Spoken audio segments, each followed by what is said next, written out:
Começa a segunda semana do segundo turno das eleições presidenciais, que vai testar as estratégias do ex-presidente Lula e do presidente Jair Bolsonaro, e o mercado presta atenção na agenda fiscal dos dois candidatos e no que pode surgir de proposta dessas duas frentes. Tá no ar o Política na Semana, com o que de mais relevante você tem na agenda da política nesses próximos dias, que vai atrair a atenção dos mercados.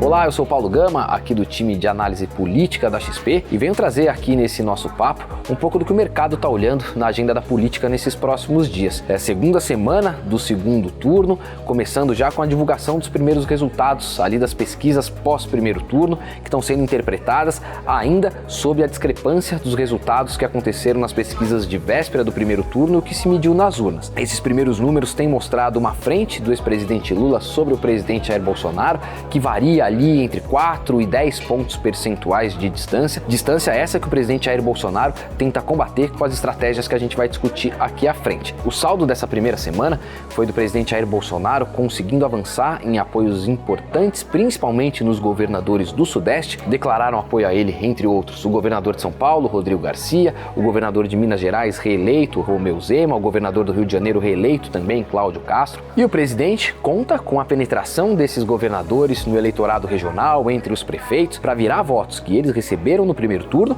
mas que foram dados no plano nacional ao ex-presidente Lula. O comitê petista, por sua vez, teve como principal vitória nessa primeira semana de segundo turno o apoio da terceira colocada na corrida de primeiro turno, a senadora Simone Tebet, que na última semana declarou apoio ao ex-presidente Lula. Esse apoio é relevante não só em termos eleitorais, mas também em termos de pensar a partir de 2023, porque tem forçado o ex-presidente a fazer alguns acenos para apoiadores para o entorno político que fazia parte da campanha da senadora Simone Tebet. A partir dele também vieram apoio de economistas relevantes que participaram da implementação do Plano Real, que acaba por funcionar como uma espécie de anteparo a algum tipo de populismo ou de agenda mais radical à esquerda que poderia vir do ex-presidente Lula. Isso, combinado ao perfil do Congresso Nacional que foi eleito na última semana, a gente falou disso na segunda-feira passada, faz com que o mercado anteveja algum tipo de barreira ou algum tipo de dificuldade extra para que qualquer agenda um pouco mais à esquerda possa ser implementada a partir de 2023. Por outro lado, o mercado presta bastante atenção na possibilidade de uma espécie de escalada populista, de uma corrida populista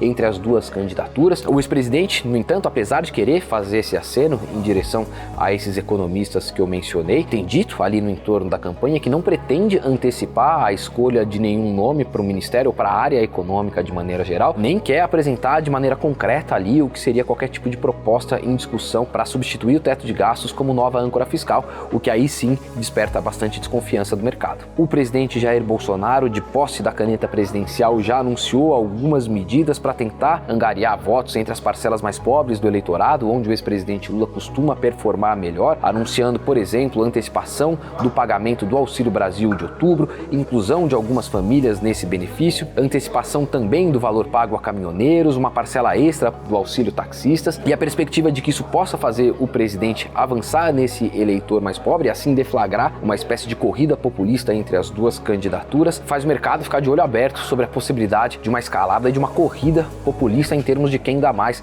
ali para essa parcela do eleitorado. A semana vai ter também uma expectativa grande sobre o primeiro debate desse segundo turno, marcado para o domingo, agora dia 16, debate esse que vai ser realizado por um conjunto de emissoras e de veículos de imprensa. Esse vai ser o primeiro encontro direto entre os dois nesse segundo turno. No primeiro turno eles já participaram de 2 encontros diretamente, mas aí havia uma série de outras candidaturas que ocupavam bastante parte do tempo e não deixaram grandes espaços para embates diretos entre os dois. O mercado, portanto, nessa segunda semana de segundo turno, olhando para as estratégias de Lula e Bolsonaro e para a distância que aparece entre os dois nas pesquisas de intenção de voto, prestando atenção no que as duas candidaturas colocam de temas relevantes para essa discussão sobre a agenda fiscal a partir de 2023 e de olho também no próximo debate nesse domingo, caso as duas candidaturas que já confirmaram presença de fato apareçam. São esses os principais temas de atenção do mercado nessa agenda política dessa semana e eu volto na próxima segunda-feira. Até lá!